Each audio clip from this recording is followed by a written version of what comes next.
Kita ada di dalam khotbah berseri Credo Rasuli dan minggu ini adalah minggu ke-7 dan di dalam frase keempat dari 12 butir ya saudara ya. Ini adalah menderita, Yesus Kristus menderita, disalibkan, mati dan dikuburkan. Namun gak cuma sampai di situ, diteruskan dengan turun ke dalam kerajaan maut. Apa maknanya? Kenapa harus ditambahin frase yang terakhir? Dan teks kita hari ini adalah Yohanes 19 ayat 16 sampai 30. Kita akan membacanya bergantian bersama-sama, dimulai dari ayat 16. Kita akan membacanya bersama-sama. 1, 2, 3. Akhirnya Pilatus menyerahkan Yesus kepada mereka untuk disalibkan. Mereka menerima Yesus. Sambil memikul salibnya ia pergi keluar ke tempat yang bernama tempat tengkorak, dalam bahasa Ibrani Golgota ayat 18. Dan di situ ia disalibkan, mereka dan bersama-sama dengan dia disalibkan juga dua orang lain sebelah menyebelah, Yesus di tengah-tengah. Dan Pilatus menyuruh memasang juga tulisan di atas kayu salib itu, bunyinya Yesus orang Nazaret, Raja orang Yahudi. Ayat 20, banyak orang Yahudi yang membaca tulisan itu sebab tempat di mana Yesus disalibkan letaknya dekat kota, dan kata-kata itu tertulis dalam bahasa Ibrani, bahasa Latin dan bahasa Yunani. Maka imam-imam kepala orang Yahudi berkata kepada Pilatus, jangan engkau menulis raja orang Yahudi, tetapi bahwa ia mengatakan aku adalah raja orang Yahudi. Ayat 22, jawab Pilatus, apa yang kutulis tetap tertulis. Sesudah prajurit-prajurit itu menyalibkan Yesus, mereka mengambil pakaiannya lalu membaginya menjadi 4 bagian untuk tiap-tiap prajurit 1 bagian, dan jubahnya juga mereka ambil. Jubah itu tidak berjahit dari atas ke bawah, hanya 1 tenunan saja. Ayat 24, semuanya baca.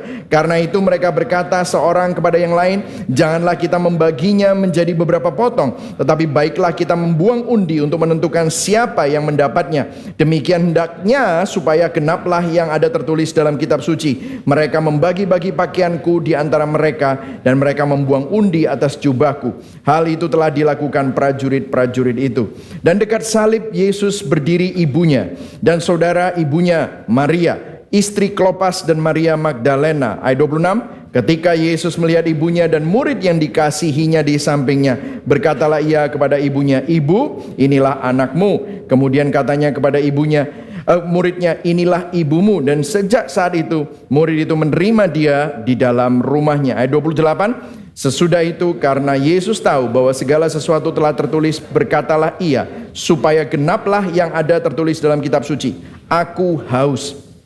Di situ ada suatu bekas penuh anggur asam, maka mereka mencucukkan bunga karang yang telah dicelupkan dalam anggur asam pada sebatang hisop, lalu mengunjukkannya ke mulut Yesus. Ayat 30 baca semua. Sesudah Yesus meminum anggur asam itu, berkatalah ia, sudah selesai. Lalu ia menundukkan kepalanya dan menyerahkan nyawanya. Berbagai orang mendengar firman Tuhan dan memelihara dalam hatinya dan melakukan dalam hidupnya.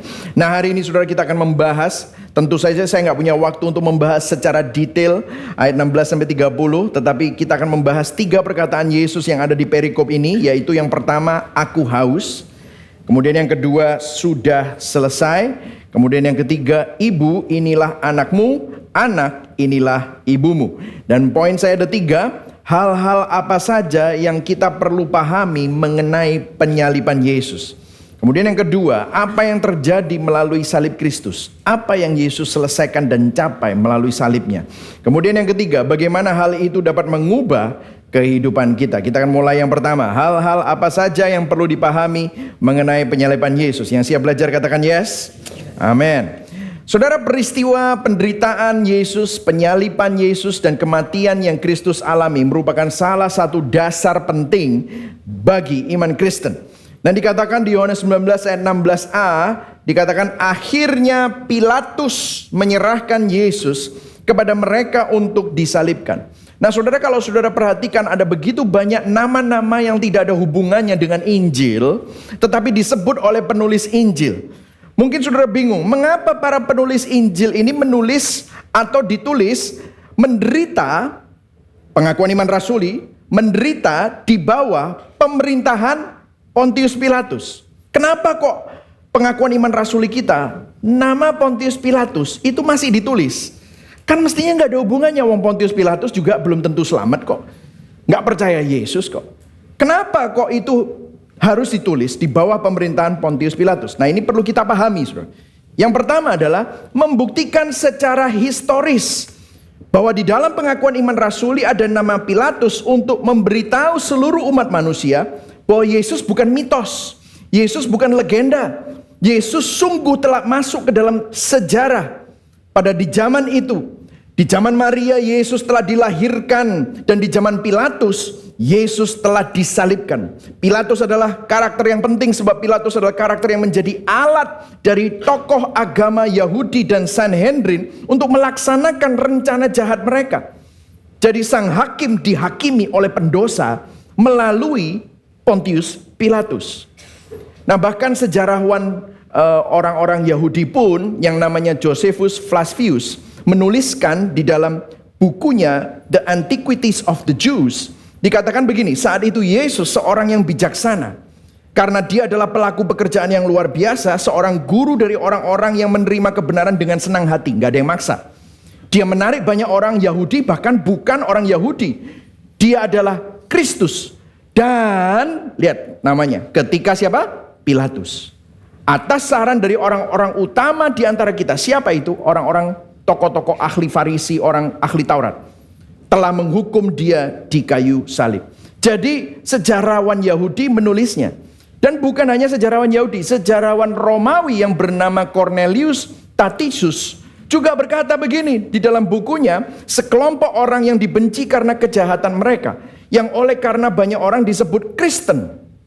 Kristus pendiri nama itu telah menjalani hukuman mati pada masa pemerintahan siapa? Tiberius, dengan hukuman dari prokurator. Siapa? Pontius Pilatus. Jadi Yesus ini benar-benar ada di dalam sejarah. Jadi itu yang pertama. Nah, 1B, kenapa kok kita perlu memahami mengenai salib ini dari sisi yang lain?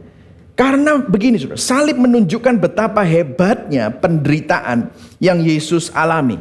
Yesus berkata, aku haus. Nah saudara, kalau kita bicara tentang haus, apa arti haus di dalam perjanjian lama?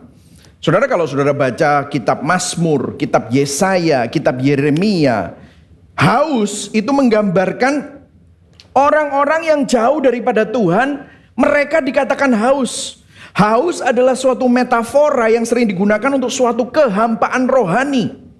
Dan kehampaan rohani itu menyakitkan dan itu membawa kepada kematian. Jadi haus adalah simbol dari sesuatu dambaan di dalam setiap hati manusia. Dambaan apa? Dambaan spiritual hati manusia yang tidak dapat dipenuhi dengan apapun yang ada di dalam dunia ini. Apakah itu tentang kekayaan, hedonisme, seks, ataupun segala sesuatu yang ditawarkan yang fana di dalam dunia ini tidak mampu untuk mengisinya. Dan Yesus mengalami itu. Dia bukan cuma hanya mengalami kehausan secara fisik. Yes, dia mengalami kehausan secara fisik. Tetapi ada suatu kehausan yang lebih dalam yang Yesus alami untuk menanggung kehausan saudara dan saya yang semestinya selalu haus sesuatu yang semestinya itu Tuhan, tetapi kita tolak Tuhan dan kita berusaha isi kehausan itu dengan hal-hal yang lain. Nah saudara, kalau kita melihat dehidrasi secara fisik ya saudara. Nah ini saya mau bawa saudara ya, supaya saudara ngerti bahwa neraka itu bukan cuma hanya suatu tempat, tapi neraka itu juga suatu kehausan yang ada dari dalam. Nah ini menjelaskan dehidrasi fisik. Kalau ada di antara saudara yang jadi dokter ya, atau saudara adalah dokter, saudara mengerti apa yang saya akan jelaskan. Saudara, kalau saudara mempelajari biologi dan bahkan saudara mempelajari apa itu kematian karena dehidrasi secara fisik. Para penulis Alkitab mengerti orang yang mati dehidrasi. Kenapa? Karena mereka tinggal di Timur Tengah. Timur Tengah itu iklimnya panas, gersang, tanpa teknologi, saudara. Pada zaman itu tidak ada AC, tidak ada pendinginan ya saudara ya, tidak ada air yang mengalir. Saya tahu udara hari-hari ini panas, saya tahu banyak yang kipasan saudara ya. Tetapi ini tidak ada bandingannya sama Timur Tengah ya saudara ya. Nah, apa yang terjadi? Kalau saudara tidak punya air dan saudara kehausan, tahap pertama, saudara akan mulai merasa ada kayak ketidaknyamanan dalam tubuh saudara. Dan kemudian saudara mulai tahap kedua, saudara mulai merasa segala sesuatu mengkerut. Kulit saudara mulai mengkerut, bibir saudara mulai mengkerut. Tetapi tahap yang berikutnya di dalam mati dehidrasi adalah ada rasa terbakar Bukan karena sinar matahari yang menyinari kulit saudara, tetapi dari dalam itu ada pembakaran yang keluar. Dan itu membuat saudara merasa terbakar dari dalam. Matahari membakar kulit Anda di luar, dan juga dari dalam ada perasaan terbakar, sensasi dari dalam. Kenapa? Metabolisme saudara, tubuh saudara, kalau saudara olahraga merasa panas itu, apa yang terjadi? Sekarang organ-organ tubuh kita yang membutuhkan air itu sedang mati pelan-pelan, dan mereka melakukan pembakaran yang luar biasa, dan itu terjadi di dalam. Ada yang dinamanya pembakaran internal. Anda merasa seperti sedang dibakar dari dalam, seperti ada api yang tak terpadamkan di dalam, dan itu adalah kehausan akan sesuatu itu.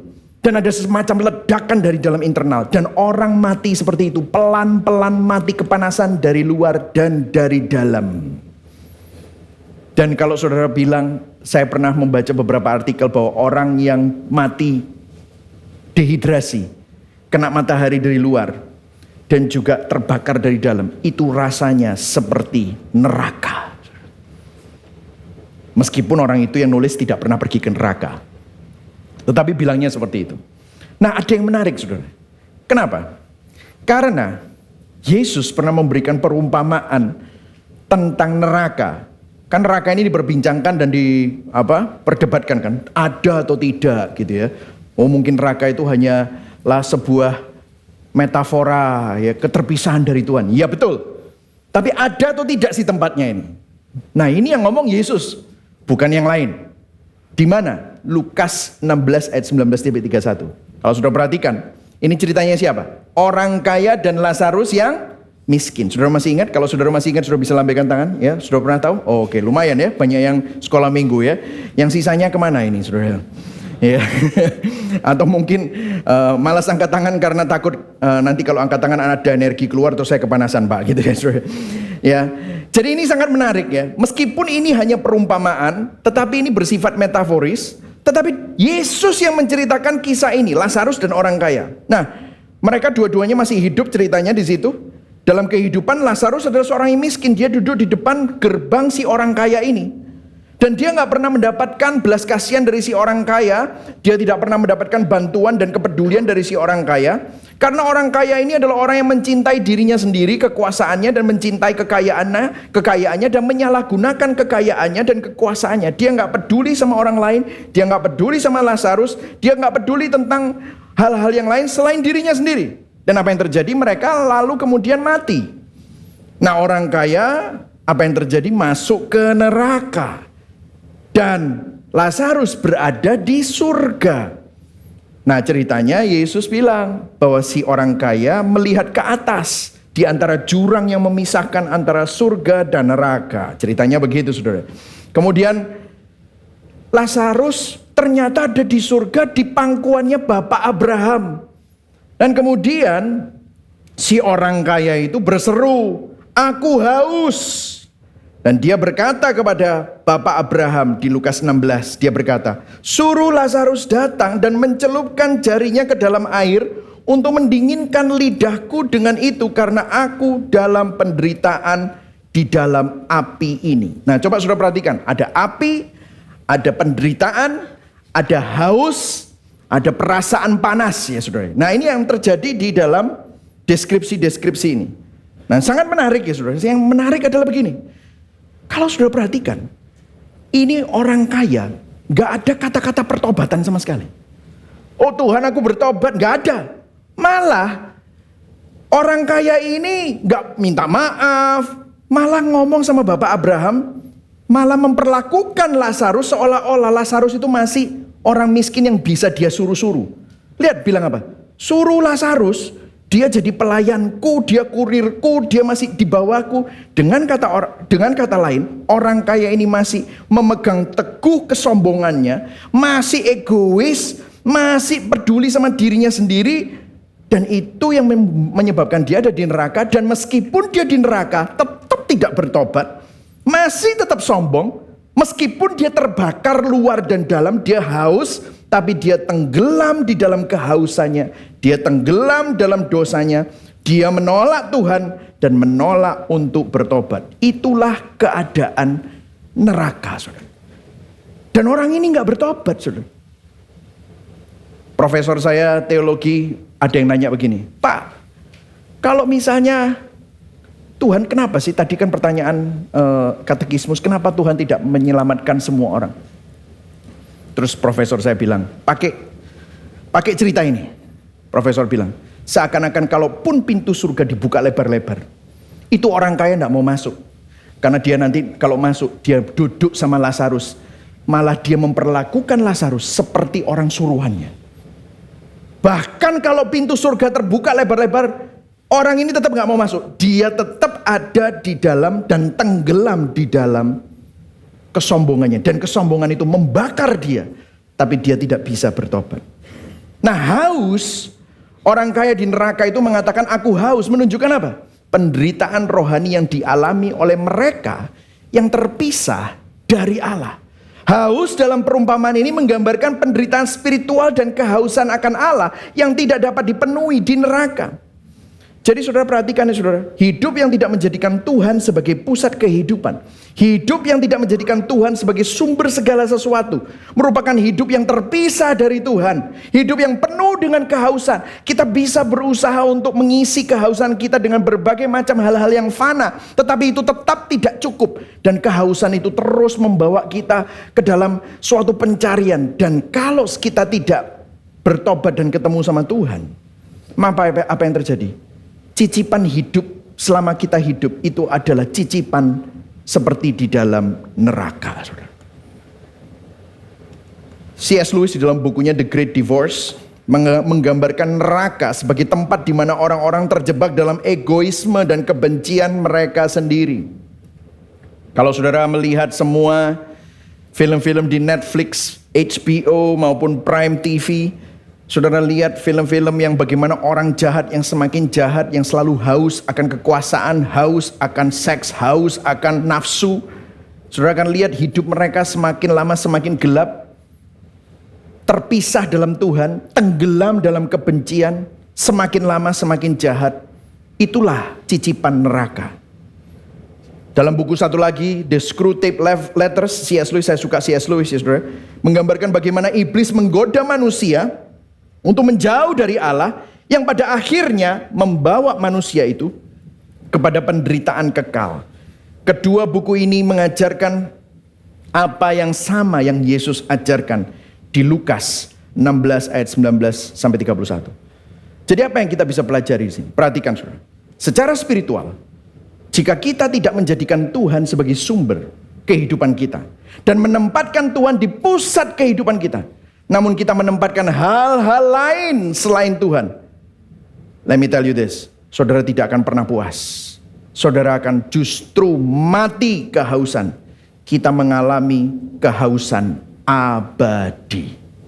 Hari ini saya berdoa, kalau saudara haus akan sesuatu, saya berdoa saudara tidak cari di tempat yang fana, tetapi saudara memandang kepada Yesus Kristus dan mencari bahwa Tuhan yang sama. Dia berkata, akulah air hidup.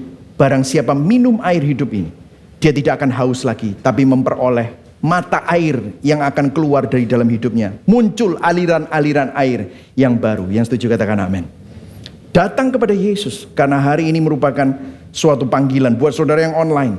Saya berdoa bahwa kalau saudara haus akan sesuatu, yang saudara butuhkan bukan kekayaan, bukan jodoh, bukan istri baru atau suami baru. Kalau saudara haus cinta, bukan cinta manusia, tetapi yang saudara butuhkan adalah Tuhan sendiri. Kita masuk dalam poin yang kedua. Apa yang terjadi melalui salib?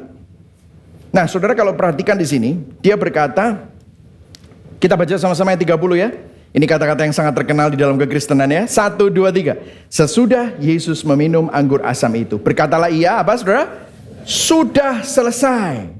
Nah, saudara, kata-kata sudah selesai itu terjemahan yang sebenarnya kurang sepenuhnya akurat. Karena begini, terdengar pasif kalau dalam bahasa Indonesia. Sudah selesai apa?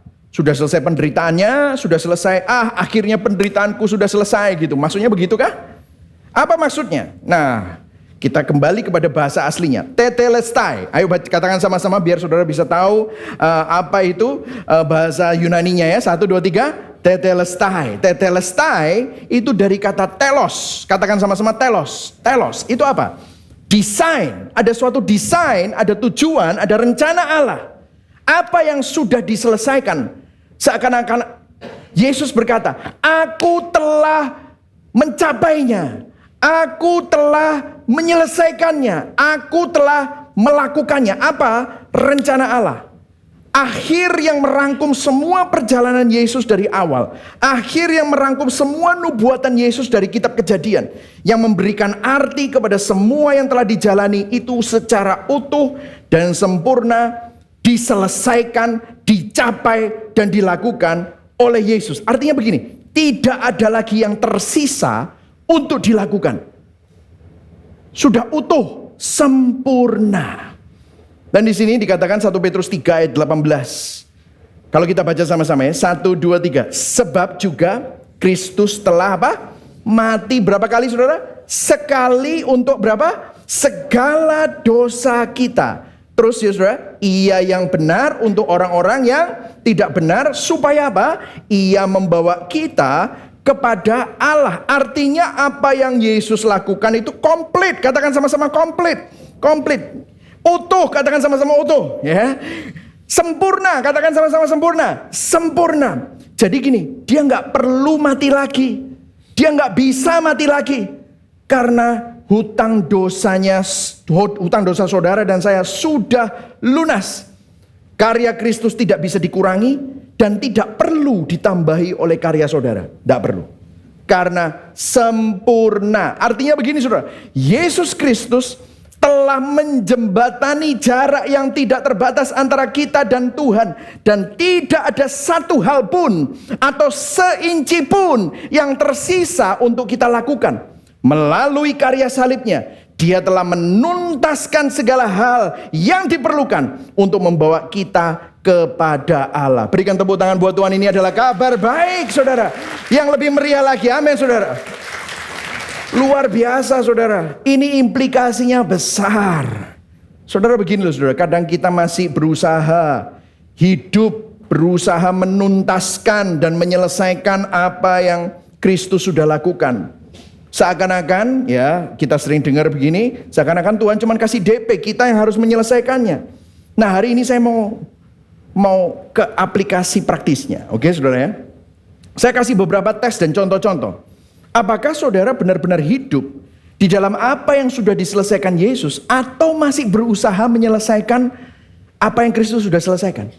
Seringkali kita bilangnya, oh ya aku percaya pastor, oh ya aku percaya kok Yesus itu sudah menyelesaikan segala sesuatu di kayu salib.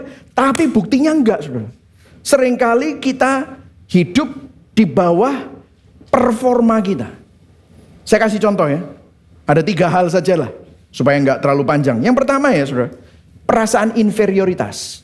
Berapa banyak kita sebagai manusia, kita ini sering merasa inferior, minder, merasa nggak layak. Orang yang merasa inferior, merasa nggak layak, itu merasa dirinya nggak cukup baik, menyalahkan diri sendiri, merasa tidak dapat hidup sesuai dengan standar. Dan orang seperti ini biasanya tidak mampu menerima atau tidak mudah menerima kritik dengan baik. Mereka tidak dapat menerima kritik dengan baik dan sangat defensif, mudah baper. Saudara pernah ketemu sama orang-orang yang gampang sekali baper? Nggak usah lihat kanan kiri ya, saudara. Ya, lihat depan aja ya, saudara. Nggak usah begini-begini. Itu karena apa? Mereka sudah, merasa aku ini, mengalami kritikan keras, aku diserang secara personal. Pribadinya take things too personal, sedikit-sedikit ngambek. Gampang baper, selalu cari pengakuan, mencari validasi. Mereka mencari validasi dari orang lain dan merasa butuh diterima, butuh diakui. Nah saudara, perasaan-perasaan seperti ini perlu diproses dengan Injil saudara. Jika kita seperti ini, mari sama-sama kita bertobat. Kenapa? Karena kita sedang berusaha menyelesaikan apa yang Yesus telah selesaikan. Antidotnya apa? Di dalam Kristus, kita sudah dilayakkan, kita sudah diakui. Saudara nggak usah harus berperforma supaya saudara layak lagi, nggak usah. Saudara sudah dilayakkan, saudara sudah diakui, saudara sudah diterima. Bukankah ini merupakan kabar baik? Ini menenangkan saudara. Katakan sama-sama, saya sudah diterima. Amin saudara. Saudara berharga bukan karena Saudara berharga. Karena Yesus yang sangat berharga itu sudah bayar harga bagi kita yang gak berharga. Berhentilah mencoba menyelesaikan pekerjaan yang telah diselesaikan oleh Kristus. Kita tidak perlu merasa seperti ini untuk mendapatkan belas kasihan orang lain. Bahkan mendapatkan belas kasihan Tuhan. Kita sudah menerima belas kasihan yang terbesar melalui salib Kristus. Dan Yesus sudah menyelesaikannya. Yang setuju katakan amin. Pengakuan Tuhan, penerimaan Tuhan, kasih Tuhan sudah cukup. Yesus menjadi kelayakan kita. Itu cukup. Jadi hari ini kalau saudara sering minder, kalau saudara sering merasa inferior, coba saudara periksa hati saudara. Saudara tahu minder dan inferior sebenarnya sombong. Tapi dalam bentuk yang rendah diri. Oh, aku mengasihani diri. Look, belas kasihan Tuhan jauh lebih besar daripada dirimu mengasihani dirimu sendiri. Belas kasihan Tuhan jauh lebih mengerti apa yang saudara butuhkan daripada dirimu sendiri. Karena itu hari ini terimalah apa yang sudah diselesaikan oleh Yesus Kristus. Amin, saudara. Yang kedua, saudara, lawannya inferioritas apa? Superioritas. Nah ini, saudara, merasa lebih baik dari orang lain. Orang yang merasa superior seringkali merasa bahwa aku ini lebih baik daripada dia. Terutama dia atau mereka yang tidak hidup sesuai dengan standar etikanya, standar moralnya, atau keyakinan mereka. Tidak sesuai dengan etika dirinya. Suka menghakimi orang lain yang mungkin musim hidupnya itu berbeda dengan dia. Aku gak nyaman dengan dia. Kesulitan untuk menerima orang lain. Kesulitan untuk memaafkan orang lain. Cenderung menghakimi orang lain, melihat rendah orang lain yang dianggap tidak memenuhi standar moral atau spiritualnya. Dan mereka nggak nyaman dengan orang-orang yang seperti itu. Kesulitan menerima orang lain, kenapa? Karena mereka merasa tidak mungkin aku seperti itu. Saudara begini ya saudara, kita ini perlu bertobat. Kenapa? Karena begini, kita perlu sadar bahwa sebenarnya tidak ada yang superior dari diri saudara dan saya. Karena kita ini bobrok, jahat, dan berdosa. Halo? Saudara dan saya ini bobrok, jahat, dan berdosa. Hanya karena orang lain kelihatan jeleknya, bagian kita belum ketahuan. Betul atau tidak? Seringkali banyak di dalam hati kita ini jahat, cuman belum ketahuan atau kita jago untuk menutupinya.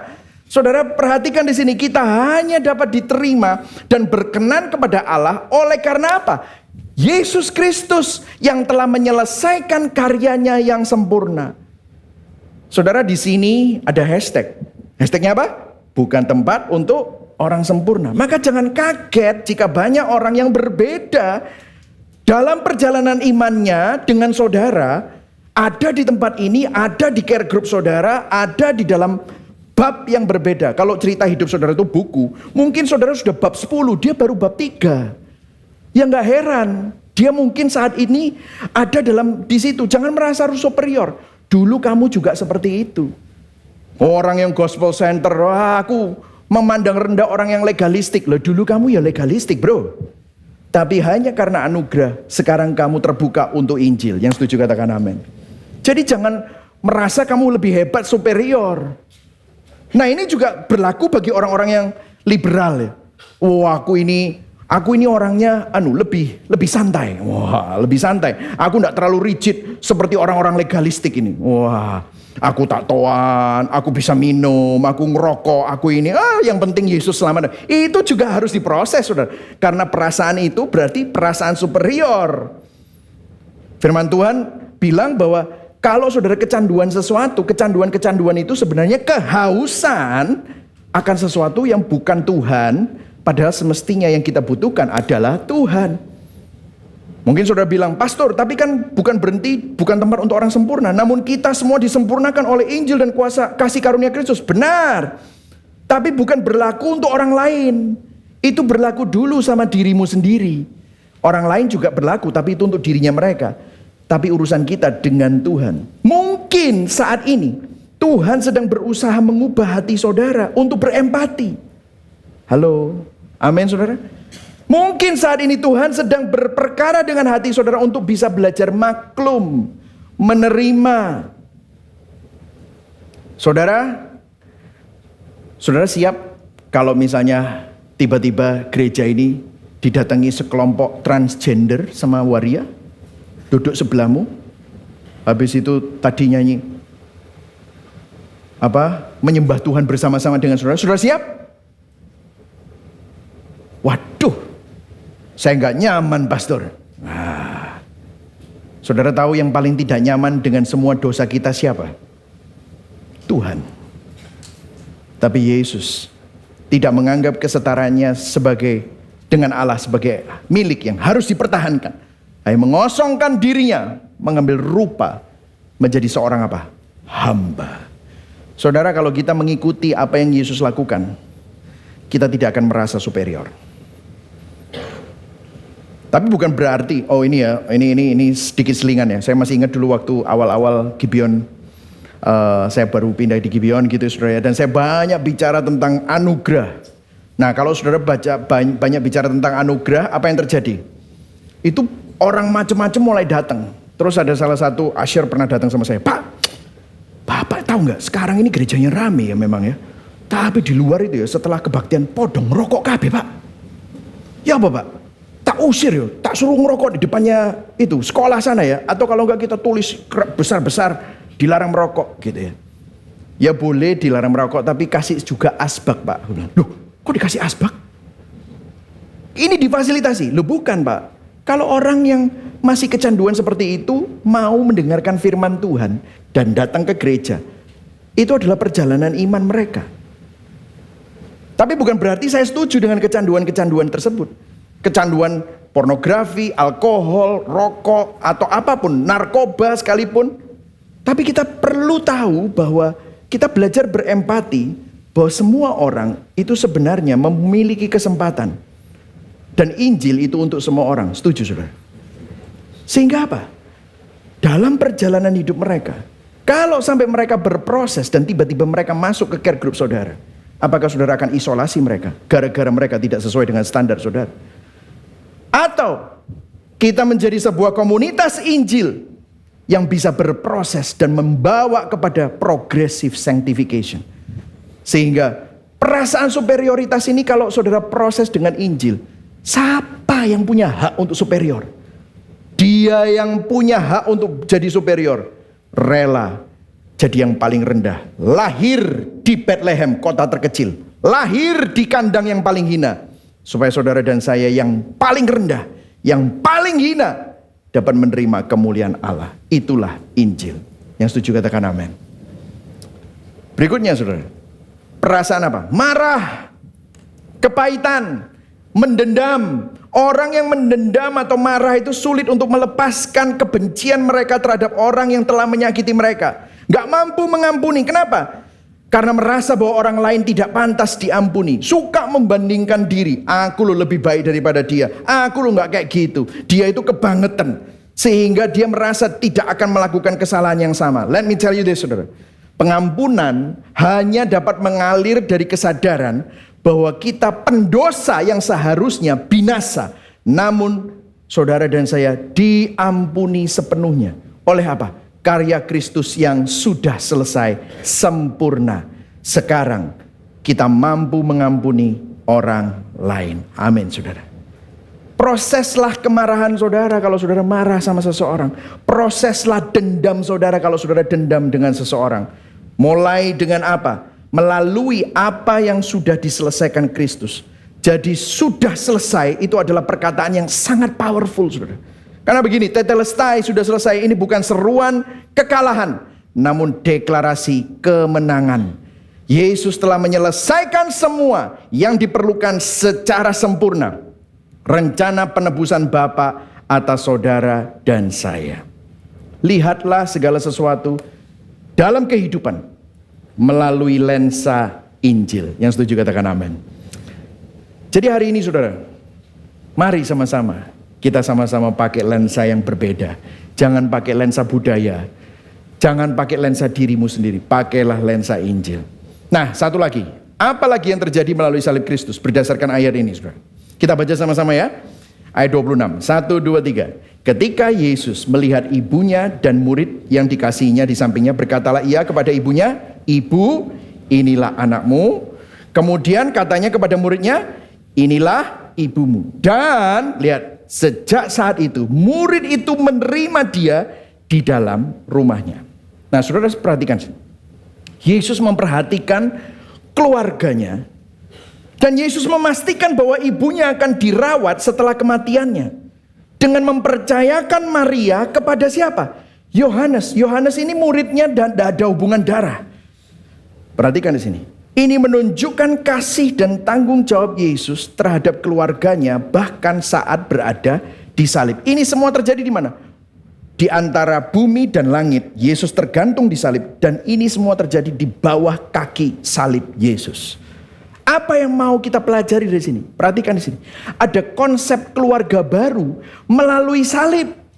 Di bawah salib ada sesuatu yang baru, ada hubungan baru dan komunitas baru yang terbentuk di antara orang-orang yang percaya kepada Yesus. Hubungan spiritual, meskipun Maria dan Yohanes tidak ada hubungan darah, tetapi yang menjadi persamaan, mereka sama-sama ada di dalam Yesus Kristus. Ada hubungan yang lebih erat daripada bahkan hubungan sosial, hubungan hobi, hubungan darah sekalipun. Di kaki salib, hubungan sesama orang percaya menjadi lebih erat dan lebih kuat melampaui hubungan sosial, hubungan darah. Ini berarti kita sebagai orang yang percaya perlu tergabung, perlu menjadi sebuah komunitas Injil. Harus saling mendukung, mengasihi seperti keluarga. Kita dipanggil untuk membentuk komunitas yang mencerminkan kasih Kristus. Amin, saudara. Dalam budaya yang sangat individualistik, kita sering melihat segala sesuatu dari perspektif pribadi. Aku dapat apa? Semuanya tentang aku. Tetapi salib mengubah ini semua, karena menekankan bukan lagi pada diri sendiri, tetapi melihat bagaimana Tuhan yang mestinya segala sesuatu untuk kemuliaannya malah rela mengosongkan diri dari kemuliaan untuk cari saudara. Betapa selflessnya Tuhan untuk mengasihi kita. Ini menekankan pentingnya bagaimana kita itu belajar untuk tidak hidup buat diri kita sendiri, tetapi belajar untuk menjadi bagian dari komunitas Injil. Kalau sudah perhatikan di Galatia 3 ayat 28, Rasul Paulus berkata begini. Baca sama-sama ya. 1, 2, 3. Dalam hal ini, semuanya baca saudara. Tidak ada orang Yahudi atau orang Yunani, tidak ada apa? Hamba atau orang merdeka, tidak ada laki-laki atau perempuan. Karena apa saudara? Semuanya sama-sama. Kamu semua adalah satu di dalam nama Kristus Yesus. Saudara, coba saudara lihat, orang Yahudi, orang Yunani, orang Romawi itu dulu gak pernah gabung. Mereka kalau ketemu juga belum tentu mau papasan, kena gitu gak mau. Mereka gini, iki orang Yahudi, iki orang Romawi, najis sih. Nah saudara, tapi apa yang terjadi di dalam Kristus? Gak ada lagi itu. Kekristenan dibenci zaman itu, kenapa? Merusak strata, merusak kasta.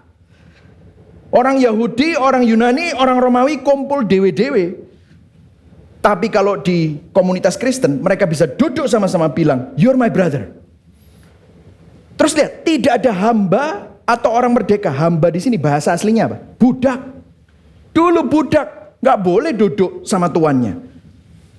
Siapa bilang kekristenan itu mengkondon atau setuju dengan perbudakan? Lihat Rasul Paulus di sini. Orang merdeka, budak duduk sama-sama, satu di dalam Kristus. Tidak ada laki-laki atau perempuan. Emansipasi wanita itu tidak harus tunggu feminis movement. Di Galatia sudah ada, saudara. Galatia 3:28. Dulu wanita itu second citizen. Tapi kalau ketemu sama orang Kristen, wanita dihargai. Bahkan wanita bukan objek, bukan properti, tetapi bisa duduk. You're my brother, you're my sister. Itulah seharusnya komunitas Kristen. Di bawah salib ada komunitas yang baru. Dietrich Bonhoeffer berkata begini, komunitas Kristen berarti komunitas melalui Yesus Kristus dan di dalam Yesus Kristus. Tidak ada komunitas Kristen yang lebih atau kurang dari ini. Baik perjumpaan yang singkat satu kali atau persekutuan sehari-hari selama bertahun-tahun. Perhatikan di sini. Basis dari komunitas Kristen adalah apa, saudara? Injil. Jadi saudara, komunitas Kristen itu bukan tentang pergi makan-makan dan fun-nya. Komunitas Kristen itu bukan tentang social club. Boleh nggak makan-makan dan fun-nya? Boleh. Tapi fokusnya bukan itu. Kalau nggak ada itu, tetap komunitas Kristen. Kalau basisnya Injil. Saudara gini ya, social club sama komunitas Injil itu beda. Social club fokusnya fun. Cenderung bisa pakai topeng, saudara. Namun prioritas komunitas Kristen yang sesungguhnya adalah Injil. Ada pemuritan terjadi. Apa itu pemuritan? Perhatikan saudara. Social club itu memberikan perhatian kepada orang-orang yang di dalamnya. Namun perhatian yang dilakukan oleh dunia atau social club atau bahkan orang Kristen yang masih pakai cara dunia, itu memberikan perhatian yang tidak membawa kita kepada cinta akan Tuhan. Kita nggak semakin cinta sama Tuhan. Ya hanya cinta sama komunitasnya. Oh, tapi kan boleh start di situ. Ya boleh, tetapi kalau cuma berhenti di situ, maka itu bukan komunitas Injil. Tapi komunitas Injil akan memberikan perhatian yang membawa kita semakin serupa dengan Kristus. Melalui pendampingan, ada pembicaraan-pembicaraan yang meaningful, ada pertemuan-pertemuan yang real, pertemanan yang real, berbasis Injil dan firman. It's a safe place. Aman untuk orang bisa jadi dirinya sendiri, nggak digosipin. Tapi pada saat yang sama adalah wadah komunitas yang memproses kecenderungan dosa kita sehingga terjadi progressive sanctification. Buat yang superior, diproses superioritasnya supaya dia bisa, iya ya aku nggak bisa superior. Buat yang inferior, diproses inferioritasnya supaya dia bisa sadar keberhargaannya ada di dalam Kristus. Bagi yang merasa marah, dendam, dia bisa memproses itu semua. Itu yang membedakan kita dari social club. Itulah sebabnya saudara, kita benar-benar menggalakkan intentional care group. Saudara, ada lebih dari 1.300 orang di gereja ini yang terlibat dalam care group. Ada 70 lebih grup di mana-mana di kota Surabaya. Dan itu memang semua profilnya berbeda-beda. Tapi kita berusaha untuk melakukan bahwa ada sebuah konsep keluarga baru melalui salib Kristus. Yang setuju katakan amin. Amin. Itulah sebabnya saudara, dikatakan di sini yang terakhir ya, kita menjadi bagian satu sama lain hanya melalui dan di dalam Yesus Kristus. Amin. Yang ketiga, yang terakhir, bagaimana semua itu mengubah hidup kita? Karena saudara udah tahu nih ya, wah ini semua teorinya luar biasa. Tapi begini saudara, di sini kita akan menjawab mengapa kata-kata turun ke dalam kerajaan maut itu harus diselipkan dengan kata-kata menderita di bawah pemerintahan Pontius Pilatus, disalibkan, mati dan dikuburkan. Nah, coba perhatikan di sini saudara. Kalau kita perhatikan, Yesus tidak pernah mengeluh tentang rasa sakit. Pada waktu dia dipaku, pada waktu dia disiksa, Yesus tidak pernah teriak, sakit gitu, nggak pernah loh saudara. Ditulis itu di Alkitab nggak pernah. Mereka taruh mahkota duri di atas kepalanya, Yesus nggak pernah mengeluh. Dipukul, dicambuk, dicambuknya itu ada pakunya ya, sampai dagingnya itu melepas semua. Firman Tuhan berkata, dia tidak membuka mulutnya. Dia nggak pernah berkata apa-apa. Namun, kok bisa dia berkata, aku haus? Ketika Yesus berkata, aku haus, ini menunjukkan bahwa penderitaan Yesus lebih dari sekedar penderitaan fisik.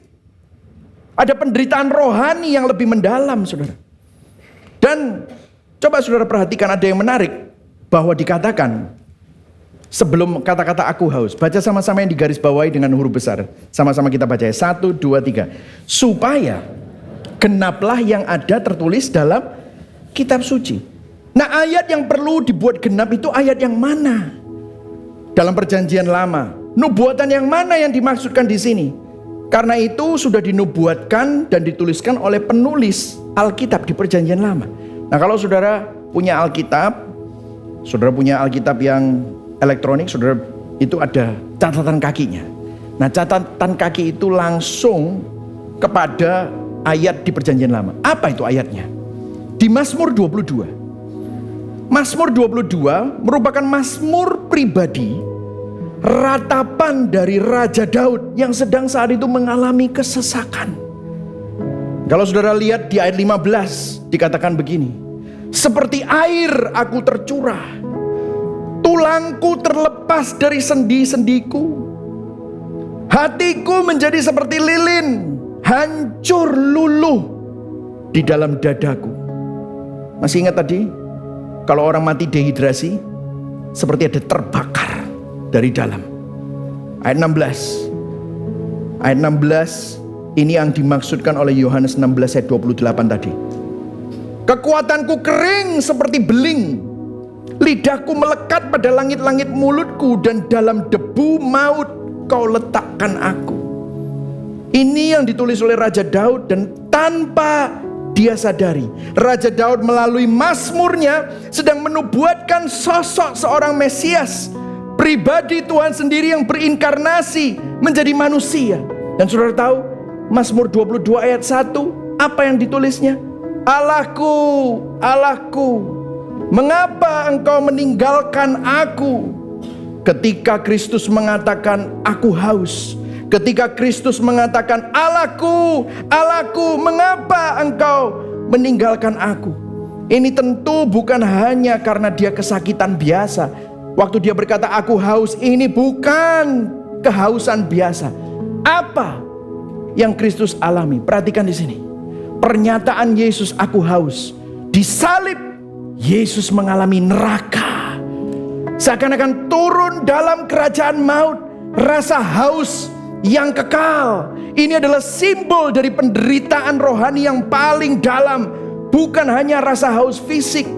Karena disalib, Yesus mengalami keterpisahan total dari Allah yang merupakan esensi dari neraka. Disinilah frase turun ke dalam kerajaan maut jadi bermakna. Keterpisahan yang terjadi karena dosa, gara-gara saudara dan saya yang terpisah dari Tuhan, seharusnya membawa kita kepada neraka, tetapi itu ditanggung oleh Kristus. Yesus yang turun mengalami neraka untuk saudara, untuk tujuan surgawi, untuk kemuliaan Bapa. Yesus mengalami neraka untuk melaksanakan rencana penebusan Bapa. Disalib, Yesus mengalami kematian spiritual yang kekal. Dia mengalami apa yang seharusnya saudara dan saya alami. Dia melakukannya untuk menggantikan kita. Saudara, dalam kehidupan kita seringkali pergumulan-pergumulan eksistensial kita muncul. Kenapa? Kita haus. Hati kita orientasinya bukan kepada Tuhan lagi. Dan untuk memuaskan kehausan kita, kita kejar hal-hal yang fana. Kita yang bobrok berdosa ini, kita seringkali cari sumber mata air yang asing selain Kristus. Kita cari di pencapaian, kita cari di penerimaan, kita cari di penampilan, kita cari di kekayaan, kita cari di status. Namun apa yang terjadi? Sang sumber air hidup yang berkata akulah air kehidupan, rela mengalami kehausan kekal dan maut. Supaya apa? Kita yang ada di dalam Kristus tidak lagi haus mengejar sesuatu yang fana, namun menerima kepuasan dan kehidupan yang kekal. Itu yang Yesus lakukan. Itulah kabar baik Injil. Untuk menjawab teman-teman yang progresif dan berkeberatan, salib itu seperti child abuse, seperti bapak yang abusive terhadap anaknya. Perhatikan di sini. No, salib tidak menunjukkan Allah Bapa yang abusive kepada Kristus sang anak, tetapi peristiwa salib menunjukkan kengerian konsekuensi dosa saudara dan saya. Dan salib menunjukkan betapa besarnya kasih Allah. Karena begitu besar kasih Allah akan dunia ini, Dia mengaruniakan anaknya yang tunggal, supaya saudara dan saya yang berdosa dapat memperoleh hidup yang kekal. Melalui apa? Pengorbanan Kristus untuk menjadi pengganti kita. Amin, saudara. Dan hari ini ada kabar baik yang lebih indah bagi saudara. Tahukah saudara, penderitaan yang Kristus alami menyatakan bahwa kalau saudara hari ini menderita, kita yang ada di dalam Dia tidak pernah menderita sendirian. Kalau saudara hari ini korban yang dihakimi orang, diisolasi orang, dikhianati orang, saudara mungkin sekarang sedang sakit, seakan-akan saudara sendirian. Let me tell you, engkau tidak pernah sendirian. Kita yang ada di dalam Kristus didampingi, digandeng, ditopang. Bahkan kalau saudara menangis, Dia menangis bersama dengan saudara. Dan bahkan Dia menang buat saudara. Yang setuju katakan amin. Disinilah perbedaan mencolok antara agama dan Injil. Agama berkata, selesaikan pekerjaan ini, lakukan ini, lakukan itu, jangan lakukan ini, jangan lakukan itu. Agama akan berkata, berusahalah supaya kamu diterima, berusahalah supaya kamu lebih berkenan, berusahalah supaya kamu layak diberkati. Tetapi Injil berkata, terimalah pekerjaan yang telah diselesaikan Yesus, bersyukurlah, hidupilah, menyembahlah, karena kita sudah diterima, kita sudah dikasihi, kita sudah berkenan, kita sudah diberkati. Berikan tepuk tangan buat Tuhan yang luar biasa. Amin, saudara. Saudara, banyak orang Kristen salah paham. Kita berpikir bahwa kekristenan itu kesempatan kedua. Ya betul, kesempatan kedua, kesempatan ketiga, tapi kurang lengkap, saudara. Kalau Kristus itu cuma memberikan kesempatan kedua, ketiga, dan saudara dikasih kesempatan itu, kadang kita berpikir begini, oh aku dikasih kesempatan kedua, ketiga, keempat, artinya apa? Aku mau membuktikan diri bahwa aku layak, aku bisa melayakkan diri dengan berbuat baik. No, bukan. Yesus mati di atas kayu salib, turun ke dalam kerajaan maut untuk menjadi kelayakan bagi saudara dan saya. Kita tidak sedang berlomba untuk jadi layak, kita tidak sedang berperforma untuk diterima. Kita sudah diterima, kita sudah layak, kita sudah dikasihi karena Kristus. Jadi hari ini saudara, pandanglah karya salib Kristus yang sudah selesai itu. Maka keindahan salib itulah yang akan merendahkan rasa superioritas kita. Baik saudara legalis maupun saudara liberal sama-sama sombong. Kalau saudara pandang salib, saya berdoa biarlah kesombongan saudara hancur. Tapi pada saat yang sama waktu saudara memandang keindahan salib itu akan mengangkat rasa inferiormu. Karena saudara tidak sedang berusaha menyelesaikan lagi apa yang Yesus sudah selesaikan. Saudara bisa tenang. Dan kalau saudara marah, kemarahanmu bisa tenang. Kalau saudara pahit, biarlah salib itu menyembuhkan kepahitan kita. Pertanyaan reflektifnya saudara, sebelum kita tutup, apakah kita masih berusaha memuaskan kehausan jiwa dengan hal-hal yang fana? Mari sama-sama kita bertobat. Apakah kita masih sering merasa superior, inferior, penuh kemarahan, dendam dan kepahitan? Jangan-jangan kita masih hidup dalam sistem agama, saudara. Berusaha menyelesaikan apa yang Kristus sudah selesaikan, atau saudara menghidupi Injil. Mari kita bertobat dari usaha untuk menyelesaikan apa yang Yesus Kristus sudah selesaikan. Berhentilah beragama dan berusaha memuaskan kehausan jiwa dengan hal-hal yang fana. Kita lakukan respon Injil. Pandang kepada Kristus, pandang kepada salib, sang air hidup, rela mengalami kehausan, kekal dan maut, supaya saudara dan saya yang selalu haus kepada sesuatu yang fana dapat dipuaskan, menerima hidup dan kelegaan abadi di dalam Kristus. Yang setuju katakan amin. Amin. Mari sama-sama kita bangkit berdiri. Sebelum kita meresponi dengan lagu yang baru tadi, It was finished upon that cross. Karena Injil, saat kita haus penerimaan, kekuasaan, kenyamanan, dan kontrol di dalam jiwa, kita sadar bahwa hanya Tuhanlah yang bisa melegakan dahaga kita dan bukan hal-hal yang fana. Yang setuju katakan amin, saudara. Amin. Kita tidak lagi merasa inferior ataupun superior, marah ataupun dendam. Karena kasih karunia Tuhan, kita dikasihi. Katakan sama-sama, saya dikasihi. Katakan sama-sama, saya diterima. Katakan sama-sama, saya diampuni. Katakan sama-sama, saya punya identitas baru. Di mana? Di dalam Kristus. Berikan tepuk tangan buat Tuhan kita. Amin, saudara.